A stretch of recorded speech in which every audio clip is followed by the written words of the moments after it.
Have you ever wondered how the Israel-Palestine conflict originated? Today, we're going to peel back the layers of history and delve into the roots of this enduring dispute. Our story begins in the late 19th century, a time of rising nationalism and shifting borders around the world. In the heart of Europe, the Zionist movement was born. This was a collective push by Jewish individuals who sought a homeland of their own. They envisioned this homeland in a place steeped in their religious and historical narratives, the region of Palestine. Now let's fast forward to the early 20th century. Enter the Balfour Declaration of 1917, a public statement issued by the British government expressing support for the establishment of a national home for the Jewish people in Palestine. This declaration would become a cornerstone of the Zionist movement, bolstering their claim and fueling their efforts to create a Jewish state. In the aftermath of World War II, the world was left reeling. The horrors of the Holocaust amplified the urgency for a Jewish homeland. The United Nations in 1947 proposed a partition plan that would divide Palestine into separate Jewish and Arab states, with Jerusalem under international administration. Despite Arab opposition, in 1948 the State of Israel was declared. This moment marked a significant shift. For the Jewish people, it was the realization of a long-held dream, a safe haven, a state of their own. For the Palestinians, it signified displacement and a loss of their homeland. For both, it marked the beginning of a complex and deeply rooted conflict, a struggle for identity, for history, and for land. It's essential to remember that the Israel-Palestine conflict isn't just a political issue, it's a human issue, deeply intertwined with narratives of homeland identity and survival. And as we delve deeper into this topic in the coming scenes, we'll explore the events that have shaped and continue to shape this conflict, and thus, the stage was set for a conflict that would last for generations. The creation of Israel was not the end, but the beginning of a long and complex struggle. This struggle was not confined within the boundaries of these two nations. Rather, it reverberated across the globe, shaping the course of history. Post-1948, the newly formed State of Israel found itself in a volatile neighborhood. The Arab-Israeli wars that followed were a testament to the tension. The first of these wars, often referred to as the War of Independence or the Nakba depending on your perspective, set the stage for the decades of struggle that would follow.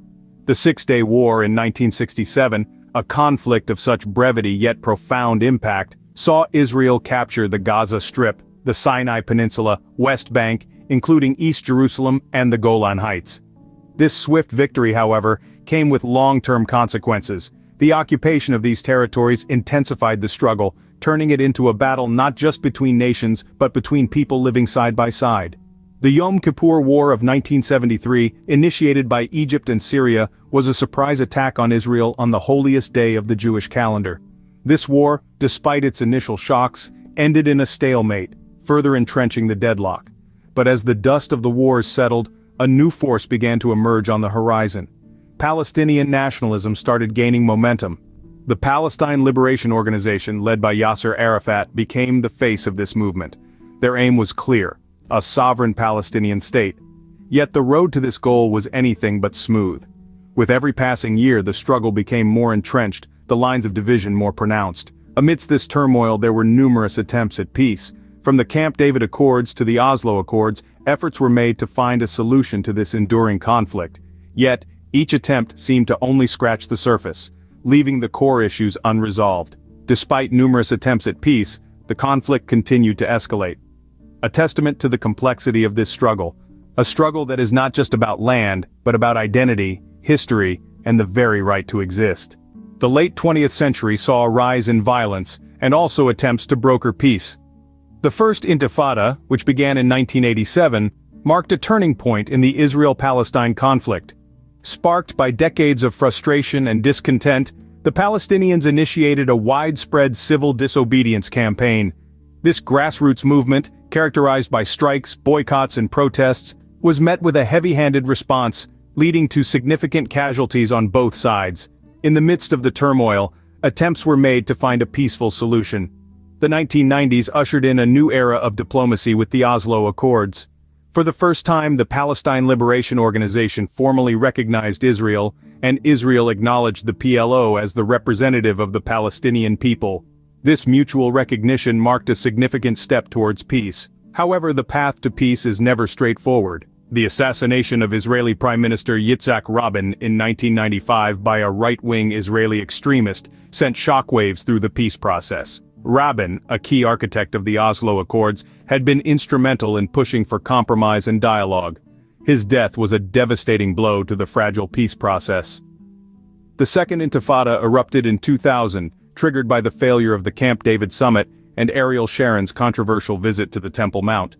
This uprising was more violent than the first, with suicide bombings and military operations causing widespread destruction and loss of life. Through these turbulent times, the longing for peace persisted.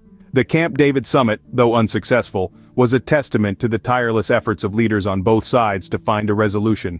Despite the setbacks, it set the stage for future negotiations.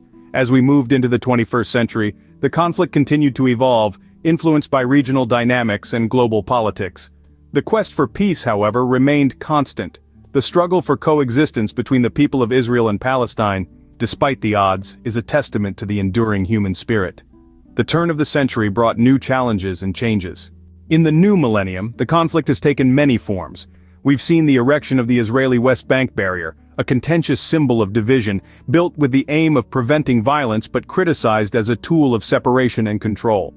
We've also seen the evolution of the Gaza Strip into a volatile hotspot. It's a place where tension is the norm and flare-ups of violence are all too common. It's a place where life is shaped by the conflict day in and day out. And then, there's the role of Hamas. This political and military organization, seen by some as a resistance movement and others as a terrorist group, has become a significant player in the conflict. Their control over the Gaza Strip and their ongoing clashes with Israel add another layer to this complex situation. In this new era, we've also seen attempts at peace. Israel has recently signed agreements with the United Arab Emirates and Bahrain, a move that has been hailed as progress by some but criticized by others who argue it overlooks the Palestinian issue. Each of these elements, the barrier, the Gaza Strip, Hamas, and the recent peace agreements, represent pieces of a complex puzzle. They are part of a larger story of a conflict that continually adapts and evolves. The conflict, though changing, remains unresolved. So, where does this leave us today? We've journeyed through the inception of the conflict, the years of struggle, the intifadas, peace attempts, and the current circumstances. This narrative underscores the complexity and enduring nature of the Israel-Palestine dispute. Its longevity is a testament to the